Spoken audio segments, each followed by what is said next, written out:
Listeners, my name is Pooja Gupta and I welcome you to this video where we are going to learn how to frame questions in English. English में सवाल बनाना उतना ही important है जितना कि statement बनाना. तो तीन तरह से होता है. There are three types, okay? जिससे हम लोग questions बनाते हैं. First type, जब हम अपने subject को और helping verb को इस subject से पहले उठाकर ले आते हैं तो questions बनाते हैं. Second type है जब हम क्वेश्चन टैग्स का इस्तेमाल करते हैं, when we are making use of question tags. और थर्ड टाइप है जब आप WH फैमिली का इस्तेमाल करते हैं और क्वेश्चंस को बनाते हैं. ठीक है, आज के इस वीडियो में हम सिर्फ देखने वाले हैं इंट्रोडक्शन पार्ट को कि ये क्वेश्चंस किस तरह से बनते हैं और फिर मैं एक एक टॉपिक को वन बाय वन आपको क्लियर करूँगी अलग अलग वीडियोस में. तो आज सबसे पहले अंडरस्टैंड करते हैं कि क्वेश्चन है क्या. जब भी आप इंग्लिश में कोई स्टेटमेंट देते हो, जैसे कि मैं इतना ही बोल दूँ, अगर मैं इतना बोल देती हूँ, she is my friend, she is my friend, ये एक सिंपल सा स्टेटमेंट है. मैंने एक स्टेटमेंट दिया है. ठीक है guys, this is a statement, एक सिंपल सा सेंटेंस है. अगर मैं इस सिंपल स्टेटमेंट में एक क्वेश्चन कन्वर्ट करना चाहती हूँ, सबसे ईजीएस्ट तरीका होता है कि मैं अपने हेल्पिंग वर्ब को, यानी कि ये जो मेरे मैं अपने हेल्पिंग वर्ब को, जो कि है इज़, इस स्टेटमेंट में इज़ मेरा हेल्पिंग वर्ब है, इसको मैं सब्जेक्ट से पहले ले आऊँगी तो ये मेरे क्वेश्चन में कन्वर्ट हो जाएगा. She is my friend is a simple statement, affirmative sentence है प्रेजेंट कंटिन्यूअस टेंस का. और अगर मुझे इसे क्वेश्चन में कन्वर्ट करना है तो मैं क्या करूँगी, मैं सिर्फ इज़ को सब्जेक्ट से पहले ले आऊँगी. फॉर एग्जाम्पल इस तरह से बनाऊँगी, is she my friend, is she my friend, this translated into a question. ये एक सवाल में कन्वर्ट हो गया. अगर मैं दूसरा स्टेटमेंट लेती हूँ क्वेश्चन टैग्स की हेल्प से, सेम स्टेटमेंट के साथ बताऊंगी गाइज. मैंने आपको बहुत बार बता दिया कि अगर आप लोगों को टेंसेस को और ग्रामर को अच्छे से समझना है तो सबसे अच्छा स्ट्रैटेजी यही है कि आप एक ही सेंटेंस को अलग अलग सारे रूल्स में ट्रांसफॉर्म करके देखिए कि आपको कितना क्लियरली वो समझ में आया. She is my friend, again मैंने एक अफर्मेटिव स्टेटमेंट ले लिया जो मैंने यहाँ लिया था. ठीक है, ये सेकंड क्वेश्चन टैग्स को देख रहे हैं हम.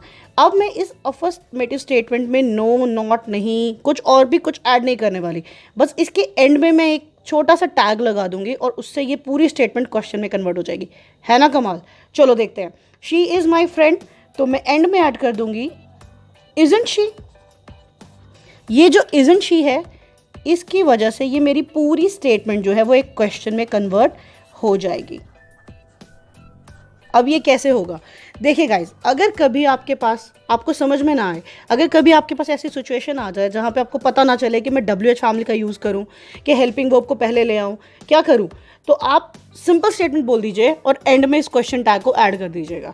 ये क्वेश्चन टैग कैसे वर्क करता है ये मैं आपको बताऊंगी बहुत जल्दी. पर अभी के लिए आप इतना समझ लीजिए कि अगर आपका स्टेटमेंट पॉजिटिव है, जैसे कि ये एक पॉजिटिव स्टेटमेंट है, शी इज़ माई फ्रेंड, ये पॉजिटिव क्यों है, क्योंकि इसमें नो, नॉट जैसा कुछ नहीं है, नो, नॉट, नेवर जैसा कुछ नहीं है. मैंने एंड में ये जो क्वेश्चन टैग है ये नेगेटिव यूज़ किया है. अगर आप नोटिस कर रहे हो तो देखो ध्यान से, मैंने इसका और इसका हेल्पिंग वर्ब चेंज नहीं किया. हेल्पिंग वर्ब दोनों का सेम है, दोनों में मैंने इज़ ही यूज़ किया है. ठीक है, पर यहाँ नेगेटिविटी के लिए मैंने क्या कर दिया, इज़न्ट को ऐड कर दिया, नॉट को ऐड कर दिया इज़ में, और ये नेगेटिव में चेंज हो गया. जब भी आपको क्वेश्चन टैग का इस्तेमाल करना है तो आपको सिर्फ इतना ध्यान रखना पड़ेगा, अगर आपकी स्टेटमेंट पॉजिटिव है तो क्वेश्चन टैग हमेशा नेगेटिव आएगा, और अगर आपका स्टेटमेंट नेगेटिव है तो आपका क्वेश्चन टैग हमेशा पॉजिटिव आएगा. ओके, चलो लास्ट वाला देख लेते हैं, वो है हमारा WH फैमिली. WH फैमिली में कौन से वर्ड्स आते हैं, इसमें 8 वर्ड्स होते हैं गाइस. ठीक है, 8 वर्ड्स होते हैं जो WH फैमिली का हिस्सा हैं. WH फैमिली का सिंपल मीनिंग होगा कि जो भी शब्द सवाल बनाने में आपके काम आता है, जो भी शब्द सवाल बनाने में आपका काम आता है और साथ ही साथ वो WH से शुरू होता है. तो मैं एक छोटा सा एग्जांपल आपको यहाँ बता देती हूँ ताकि आपके दिमाग में ये चीज़ फ्रेश रहे जब आप क्वेश्चन टैग्स का वीडियो देखें. जब आप WH फैमिली का वीडियो देखें तो ये चीज़ आपके माइंड में फ्रेश रहे. What, where, who, home, etcetera, ये सब आपके WH फैमिली के वर्ड्स होते हैं. ठीक है, तो एक सिंपल सा क्वेश्चन यहाँ बता देती हूँ ताकि आपको ये चीज़ थोड़ा फ्रेश रहे, माइंड में रहे. उसके लिए सिंपल सा एक बना दूंगी, what is your name.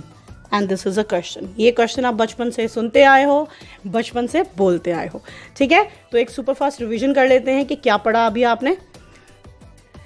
How to form question, सवाल कैसे बनाए जाते हैं। मैंने आपको बताया कि क्वेश्चन 3 टाइप से बनाए जाते हैं। सबसे पहला टाइप है जब आप अपने सब्जेक्ट से पहले हेल्पिंग वर्ब को ले आएँ। उसका एग्जांपल क्या है, she is my friend, affirmative sentence है, उसको हमने इज़ को सब्जेक्ट से पहले लाया और क्वेश्चन में कन्वर्ट कर दिया, is she my friend. Second form कौन सा है, क्वेश्चन टैग्स लगाना। क्वेश्चन टैग्स क्या होते हैं, एक सिंपल सी अफर्मेटिव स्टेटमेंट या नेगेटिव स्टेटमेंट के पीछे उसी के हेल्पिंग वर्ब का इस्तेमाल करके एक छोटा सा क्वेश्चन ऐड कर देना, उसे क्वेश्चन टैग कहते हैं। थर्ड तरीका क्या है हमारे पास, WH फैमिली का इस्तेमाल करना। WH फैमिली क्या होती है, जिसमें ये इस तरह के शब्द आते हैं जो WH से बनते हैं, जैसे कि व्हाट, वेयर, हुज, हुम, हाउ, व्हाई एट्सेट्रा। और इसका एक सिंपल सा मैंने आपको स्ट्रेट फॉरवर्ड एग्जांपल दे दिया, व्हाट इज़ योर नेम और वेयर डू यू लिव। ये ऐसे स्टेटमेंट्स हैं जो आप हमेशा से सुनते आ रहे हैं। ये मैं आपको इसीलिए बता रही हूँ ताकि आपको याद रहे। आई होप आपको ये समझ में आया होगा। जल्दी ही मैं इसका एक नेक्स्ट वीडियो लेके आऊँगी जहाँ पे आपको क्वेश्चन टैग्स और WH फैमिली और ये सेंटेंस फॉर्मेशन जो हमने फर्स्ट में देखा है कि सब्जेक्ट से पहले हेल्पिंग वर्ब को लाओ, इसको मैं आपको डिटेल में समझाने वाली हूँ। अगर आपको ये वीडियोस पसंद आ रहे हैं गाइस, तो आपको सब्सक्राइब ज़रूर करना है चैनल को, ताकि आपको नेक्स्ट वीडियोस के नोटिफिकेशंस हमेशा टाइम पर मिले। और लाइक कर दो गाइस, मोटिवेशन मिलता है, मन करता है और वीडियोज़ बनाए जाएँ। ठीक है, और कमेंट ज़रूर करिएगा अगर आपके कोई भी डाउट्स हैं, कोई भी आपको परेशानी आ रही है या फिर आपको कोई भी तरह का वीडियो चाहिए तो वो ज़रूर लिखिएगा। मैं आपके डेफिनेटली आंसर करूँगी क्वेश्चन को जल्दी से जल्दी। Thank you so much, see you very soon in the next video.